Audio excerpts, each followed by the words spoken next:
Hai friend, jumpa lagi dengan saya Coach Kevin Christie. Kali ini seputar yang namanya stay at home. Wow, kira-kira apa sih yang friend sekalian lakuin ketika stay at home di musim corona ini? Pastinya pertama, jaga yang namanya kesehatan kita. Oh, itu udah pasti. Yang kedua, friend sekalian pastikan nggak, bukan hanya sekedar kesehatan fisik kita yang dijaga, tapi juga kesehatan keuangan kita. Keuangan kita juga perlu dijaga. Karena virus corona ini menimbulkan dampak keuangan yang cukup signifikan loh. Bukan up, tapi melainkan turun di berbagai negara sekalian. Nah, oleh karena itu saya akan bagikan 5 langkah sederhana untuk kita mengelola keuangan di tengah virus corona ini. Buat apa sih tujuannya? Pertama, tujuannya adalah saya pastikan untuk keuangan kita bisa stabil terus. Kenapa seperti itu? Oh, karena virus corona ini kita juga tidak tahu kepastiannya sampai kapan. Seperti itu, perekonomiannya juga kita tidak tahu membaiknya sampai seperti apa. Tidak ada rumus pasti untuk hal tersebut. Oleh karena itu, perlu kita berjaga-jaga dengan mengelola keuangan dengan bijak di musim corona ini. Oke, I never made it, but I know what it takes. I'm motivated by a mix of emotion. Got my statement, and I'm reading it slow so I can understand it fully. Appreciate my stand and go out of this world and right on time. step yang pertama adalah bagaimana berkaitan dengan yang namanya review budget.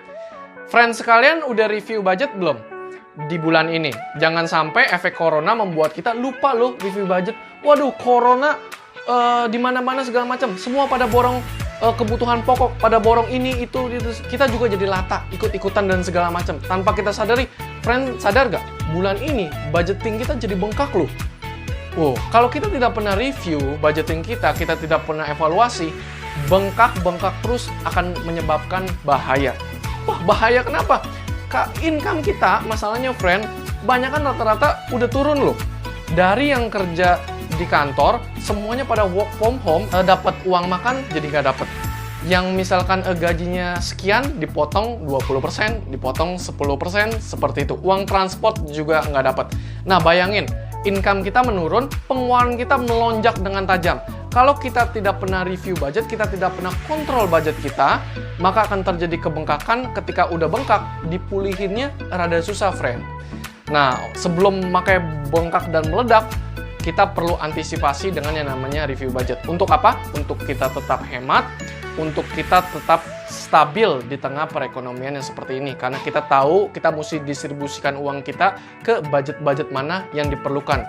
Budget operasional listrik, air, dan segala macam berapa, budget kebutuhan pokok dan segala berapa, nah darurat juga berapa, seperti itu.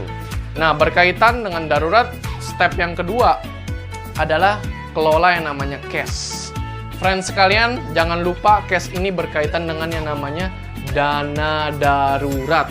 Friends sekalian, usahakan punya dana darurat 3 bulan ke depan untuk ini. Dana darurat rumusnya seperti yang saya sudah pernah bilang, penghasilan kita dikali 3 dulu deh per bulan ini. Dikali 3. Jadi friends sekalian mesti kali 3 per orang. Kalau ada tanggungan di situ ada 4 orang di dalamnya, berarti seorang aja dikali 3, berarti kalau dia 5 juta, berarti dia mesti punya 15 juta. 15 juta ya tinggal friend kali 4.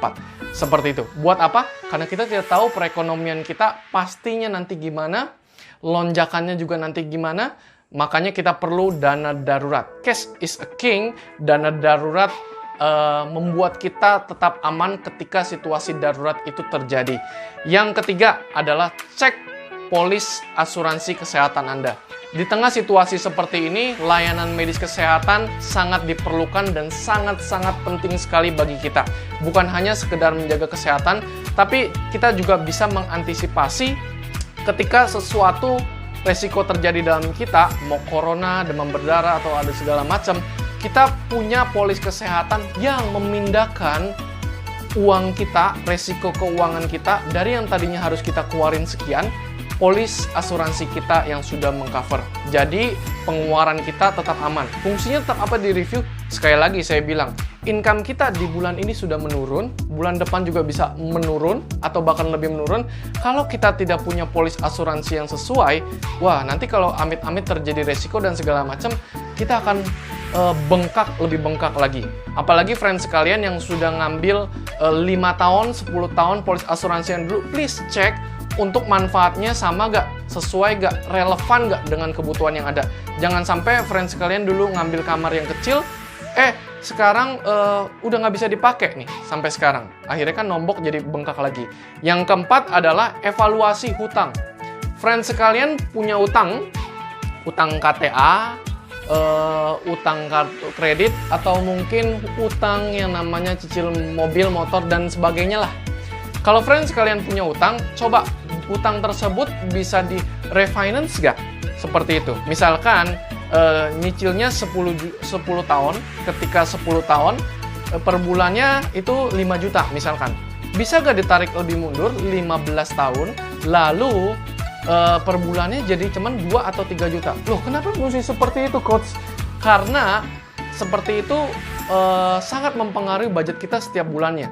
Pengeluaran kita lagi naik, income kita lagi turun. Nah, dengan adanya hutang yang masuk, itu jadi bengkak banget.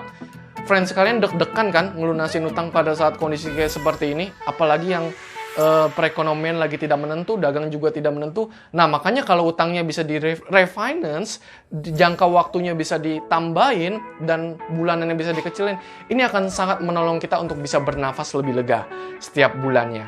Oke, yang terakhir adalah review yang namanya pengeluaran. Friends sekalian punya pengeluaran, banyaknya di mana?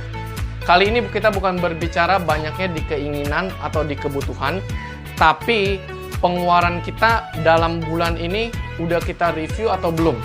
Lebih banyak ke kebutuhan pokok atau ke kebutuhan yang cuman sekedar ala kadarnya, maksudnya cemilan-cemilan seperti itu. Nah, kalau friends sekalian banyak banget mengstok cemilan-cemilan, bagus gak? Bagus. Tapi secukupnya aja, lebih kedepankan pengeluaran untuk kebutuhan pokok, karena cemilan-cemilan dan segala macam juga yang berkaitan dengan gula, ternyata setelah kita di rumah seharian dan segala macam, jadi kita banyak nyemil. Yang ada nanti kita udah kantongnya udah jebol, terus kita bisa overweight lagi. Kesehatan kita juga bisa bahaya. Makanya review pengeluaran kita banyak habis kemana. Usahakan dalam sebulan ini dan bulan-bulan ke depan pengeluaran kita difokuskan kepada kebutuhan pokok untuk kita bisa menjaga kedepannya kita mau makan apa, terus kedepannya kalau nggak bisa keluar dan ini segala macam gimana. Oke? Tapi nggak perlu panik, cukup di budgeting dengan sesuai pada kebutuhannya masing-masing. Oke? Ini adalah tips dari saya. Saya berharap keuangan kita tetap stabil di tengah musim corona ini, dan terus praktekkan tips ini untuk kita bisa menjaga kestabilan tersebut. Sekian dari saya, Coach Kevin Christie, Family Financial Specialist.